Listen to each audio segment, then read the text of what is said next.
Just hit it.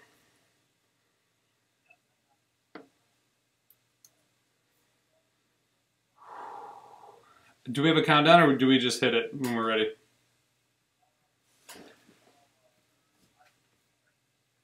Okay. Give us a second. I'll lead it, Tom, and just get your. So Jack really liked that set. So some people are really interesting. Like it. Okay. Jonathan, do you want me to put you on speaker and then keep you low volume? Wait, it says streaming. Just to him.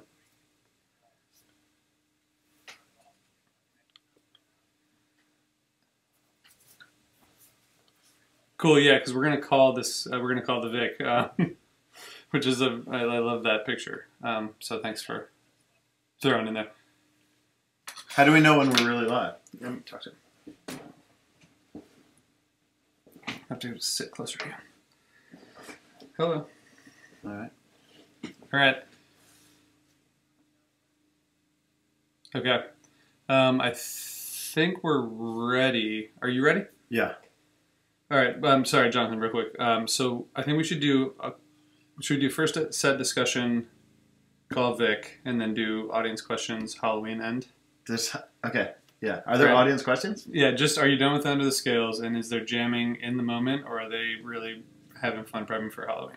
All right. I'll let you answer that Cool. one. I'll do the first. And I'm going to ask about page. Sure. Right. What about intro? I'll do that. All right. So we're going to do first that discussion, bring in the Vic, then do questions and Halloween. Okay. Cool. All right. You want to count us in, Jonathan?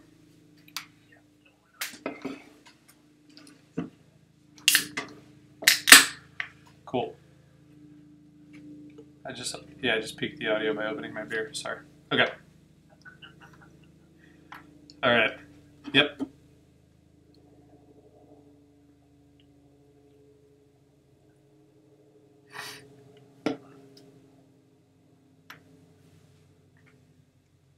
We are live? Hey, everyone. We were live earlier than we thought we were live. We are live.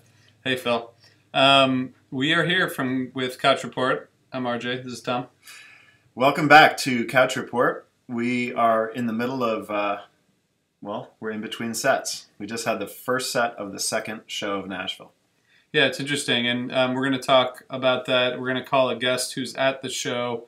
Want to thank Relix for helping us make this happen, and our producer Jonathan Healy, who's out there in the world.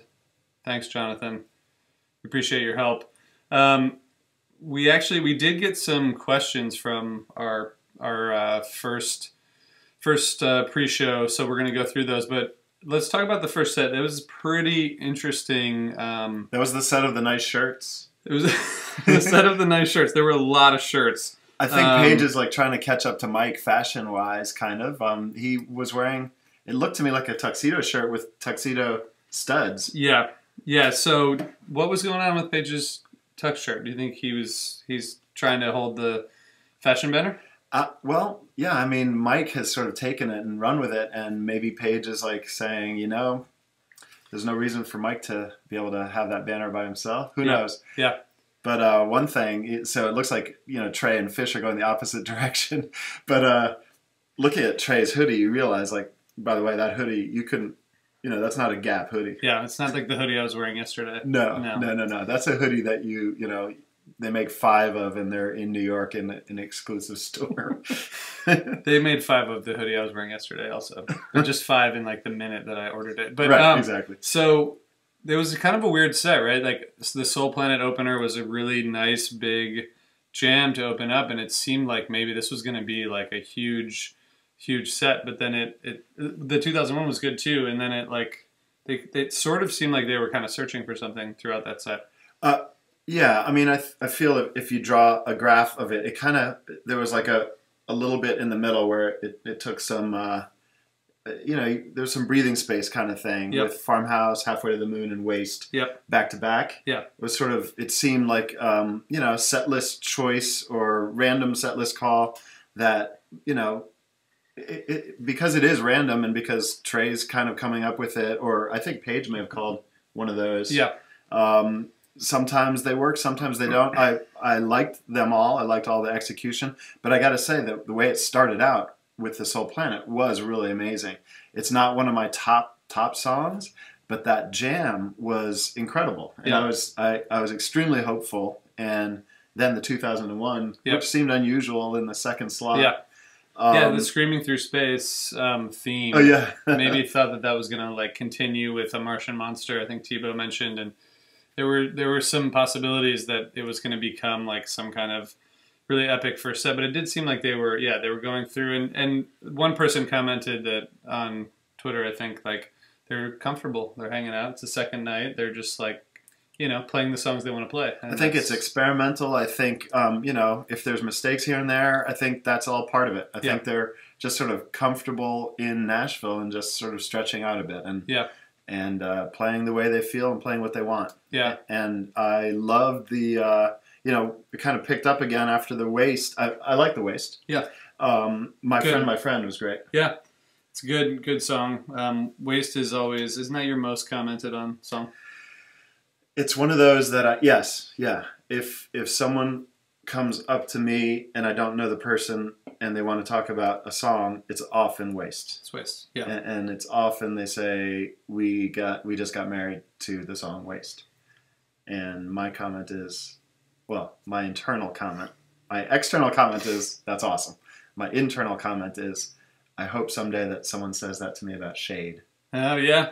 Well, I actually know one person who might be able to say that, but we can talk about that another time. So the Bathtub Gin to close the set, I think we were all collectively like, is this gonna turn into something crazy at the end? And it sort of like went into a jam immediately, almost immediately. Yeah, and almost like the type 2 where you can't tell what song, the underlying bass and drums. The structure of the song disappeared. Yeah. So it went type 2 immediately. Like really, really quickly. And it started with like Trey singing guitar, but then it got into multiple chapters of different jams. It was very strange and interesting, and I really liked it. And again, experimental. Well, it's interesting because it seems a little bit like Trey was maybe looking for the jams, and like the composed songs weren't the best versions of Farmhouse and the other songs we talked about that I've ever heard. But maybe they just were more comfortable just playing, as opposed to singing composed songs at this exact moment. So maybe that means that there's going to be some throwing down, big time jams. I would think so. I think that's the right way to interpret it. But yeah, the Bathtub Gin at points it sounded like a Split Open and Melt or something. It was just very out there and really not at all tied to the song structure, which that song is such a great, reliable jam vehicle if it sticks to its like traditional structure where they just it's like great peaking guitar. And these jams paid no tribute to the song. No, right. They just left the station and just stayed away from the station. Just stayed away from the station. Should we call someone who's there? At your own risk. at our own risk, we're gonna phone a friend. We're going to see what happens here, guys. This is one of our lifelines. Thank you for tuning in and being live with us. And thank you for whoever created this beer. Hello? Southern Hemisphere. Steven. Hey, Steven. Yo. Hey, it's RJ and Tom. Hi. What's up, guys? How are you? I'm good. Actually, I was telling, Tom probably doesn't remember the story because he meets a lot of people, but in 2015, Nashville... So you got married to Waste? I lost my job and drove down to Nashville, and I was sitting right along. I moved up my seat, and I was sitting right along the rail. And then Tom came in next to me, and No Man's and Blaze On were brand new, and he leans at me. He's like, "Hey, what do you?" And he was about to ask me what I thought about the songs, and as I was about to respond, the lights went out, and I said, "Well, Tom, I'm going to have to talk to you after this setup." And so you've been saving what you were going to say until this moment right now. So go ahead, tell us. Yeah, so that was a crazy good set. I don't remember all the songs except the fact that they played Maze and My Friend. So, once they play one riff song, there's typically a couple more that are coming. So that was great. Everything sounded fantastic. The people next to me, the one woman is from D.C. actually, RJ, and it's her birthday, and she said, "Oh, did they play Gin yet?" And I was like, "Yeah, they played it already." She's like, "Oh, that's a bummer." Like, that doesn't mean they're not going to play it again. So they played it, and so she's very happy. That's awesome. So did you, when we were watching from here, from the couch, it seemed a little slow in the middle, but did all those ballads affect the energy at all, or were people sort of into that regardless of the songs? I mean, I don't know what affects other people's energy. It doesn't affect mine. I love Halfway to the Moon. Yo, you guys heard me call Halfway to the Moon, right? Were you the ones that heard me? I heard you just now, anyway, but it's way after it happened. That doesn't count. Like a long call, because there's like pauses. There's some songs that sometimes become like, you know, expected, like Halfway to the Moon or Stash, or like sometimes No Man's a little bit. But anyway, yeah, listen, I loved it. I thought everything was great. I thought everything's been extremely well played tonight and every night. It's a fantastic venue out here. It's a little chilly. I'm not gonna lie. It's cold out here. Cold in Nashville? Yeah, it's cold. I'd have to look at my phone, but it's, you know what? You guys can Google it. Yeah, we will. All right, thank you for that. The weather report will be next. But thanks for that tip, Steve. What's the story of the 2018 fall tour so far to you? You've seen all the shows, right? Yeah. So this is the middle point, and I think everything has been getting progressively better in a way that all I can say is I really haven't listened back to a lot, which is kind of odd for me. Because I typically listen to a lot more right after the show. But it's just been a very busy tour. But, you know, I mean, when I was getting way into Fish in 97, it just seemed like, you know, every night was just like better, but not better. It's just awesome. Like, everything was just working. So, you know, Fish is at a point in there, and I'd probably mention this to a lot of people, but Fish is at a point in their second part of their career where they've reached just like 9-year consecutive point, and then everything starts to click. So, you know, when 09 and 10 and 11 were slow, it was because, you know, they were relearning. I mean, that's a long break, and so we're here, and it's been great. Everything's fantastic. Everything's right. People around here. All right. And obviously you enjoyed last night. Do you feel like you've seen all the shows that I mentioned, so do you feel like it's been getting progressively better? Because I left at Hampton, obviously, but it seems like a lot of people loved last night, and maybe I know the official rankings from Chop says that last night was the top show of the tour. Is that how you see it? So I don't rank. Chop, I love you very dearly. I am always entertained with your content. And Allie, love you guys both. But I can't do it. I can't rank it. I mean, there's been incredible jams or song selection. You know, people are very excited. They got to hear some songs you don't always get to hear, like Antila and Lizards, Cool It Down. So everybody's getting something good. So I would suggest, if you haven't bought your tickets yet, you should go and buy them.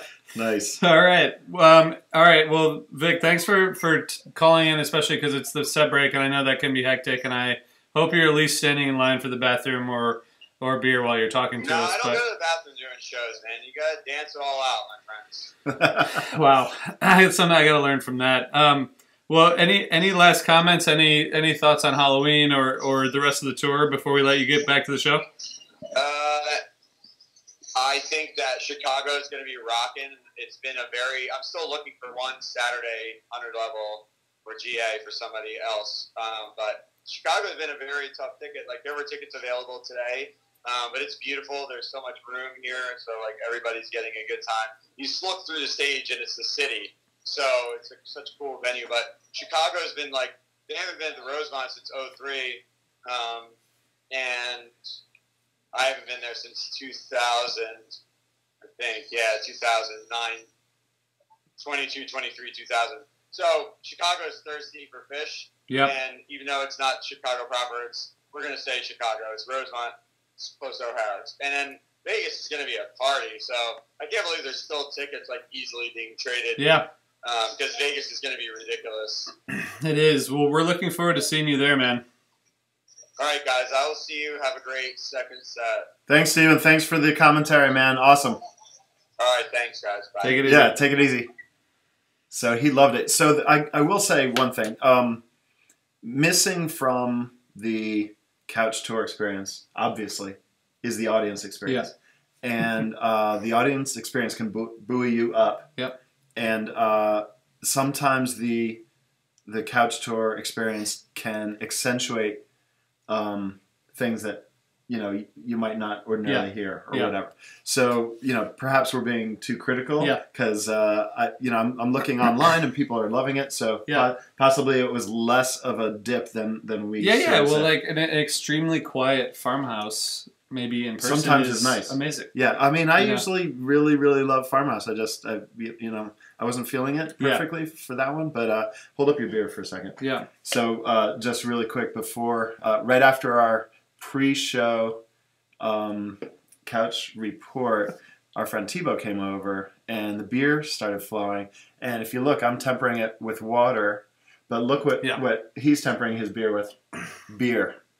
So you can imagine that all of a sudden RJ started taking a little bit of real estate up and dancing during the first set, and things got broken, and then my wife came home, and who got thrown under the bus? Me. This guy. Yep. Tom broke shit. We have a mess to clean up, but it was worth it for the Bathtub Gin, the Type 2 dancing. The Type 2 dancing. I should have video. That's actually what we should just show. Yeah, we should. Is your dancing and breaking shit in my house. A lot of shit broke. But so we have a couple audience questions before we talk about Halloween. We want to get people back. It's probably 15 minutes till they start again. So we'll get people back. 2 questions. Number 1, someone asked us during our couch report earlier, are you done with Under the Scales? Done with it? No, I'm not done with it. It hasn't been that long since you put out an episode, so that was like an interesting... No. I think it's more, maybe it's more emotional, like, are you...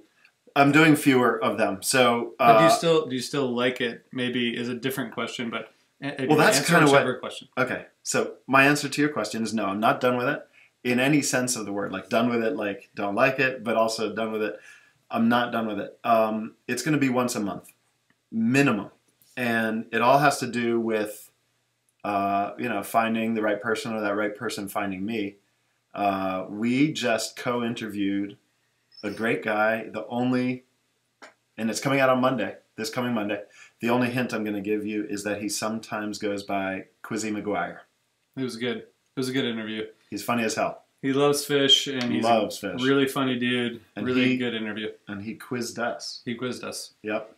That was good. So, no, Tom's not done with it. I'm not done with it. No. The other question we got was, is the jamming now, are they feeling good in the moment, or are they prepping for Halloween?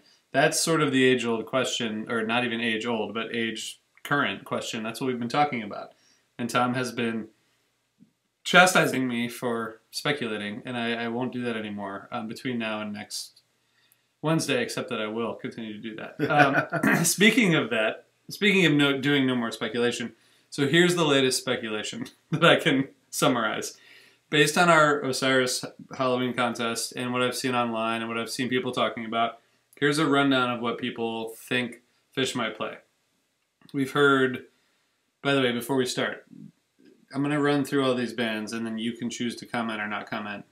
But I know that you're not going to comment. My disclaimer is, I don't know what Fish is playing, but I did hang out with Trey lately, and as such, I don't know if possibly the answer has rubbed off on me in some way, and so my official stance is that I do not want to comment in any way on any of these. I think that's fair. So I'll probably comment on all of them. We've heard a really broad spectrum. We've heard hard rock. We've heard Van Halen, 1984 recently. Yep. We've heard My Bloody Valentine. We've heard, going back to classic rock, we've heard Hendrix, Pink Floyd, the band. People keep talking about Pink Floyd even though they've already covered Pink Floyd, but maybe because that wasn't an official Halloween. Right.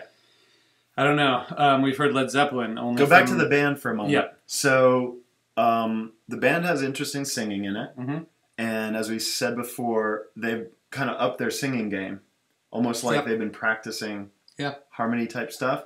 So a lot of people have been speculating perhaps there's a harmony type band that they would do. The band would qualify for that and the hard rock stuff and the Chest Fever tease in, was it Alpharetta? Yeah, there was a summer tease. Yeah, okay. Okay, so Led Zeppelin we heard from me only. Not me. I don't know how you hear that. From our contest we heard Weezer, the Flying Burrito Brothers, Dire Straits, Rick James. So now we get into the Michael Jackson, Miles Davis. Police. We've heard it all. The Police? I said police. Yeah, the Police also. So there's so many options, and the one interesting thing we talked about at our Couch Report event in Hampton is like the artist of color thing. Maybe they're going in that direction. What? It's been all white male bands since they started. So we'll see. I think a Michael Jackson album cover is long overdue, personally. But also Prince would be great, and we heard a lot of Prince too. 2 of our 3 top winners from the Halloween contest were Prince guesses, so that would not disappoint me at all. No. But my only request is that if they're going to play something, an album that I don't know, just put the playbill out like at noon, instead of when we get to the doors, so that we can listen and familiarize ourselves before. We will do a Couch Report the next day with our friend Jesse Lauder, who knows so much about music that he will probably know the album regardless of what it is. So missing from your guest list is just some type of thrilling, chilling Halloween where they come up with jams and apply it to what would you even call that? Just like make up an album. Well, their own album. That was an album. That's a Disney album, right? But they added jams to it. Yep. So constructed jams in some structure of some kind. Yep. I don't know. That has to be an option. That has to be an option. I think that should be an option, and I haven't heard a lot of that. And another option would be covering their next unreleased future album. I don't know if they can do that again. Well, we'll see. Why couldn't they? Tom, I have a question for you. Last question before we get people back to streaming. Okay. When people see you next Wednesday night in Las Vegas, what will your Halloween costume be? I love wearing costumes. Absolutely love and adore it. And, basically just my love of Halloween will be reflected in my costume. That's all I can say. Yes. All right, everyone. Enjoy the second set. Thank you, Relix. Thanks, Jonathan Healy. Thank you all for tuning in and sending feedback and questions and thoughts. And we'll see you all on Saturday with the Couch Report from Chicago. But in the meantime, please enjoy the second set. Thanks again. Thanks, Fish. Thanks, RJ. Thanks, Osiris. And thank you, Nashville, in general. See ya.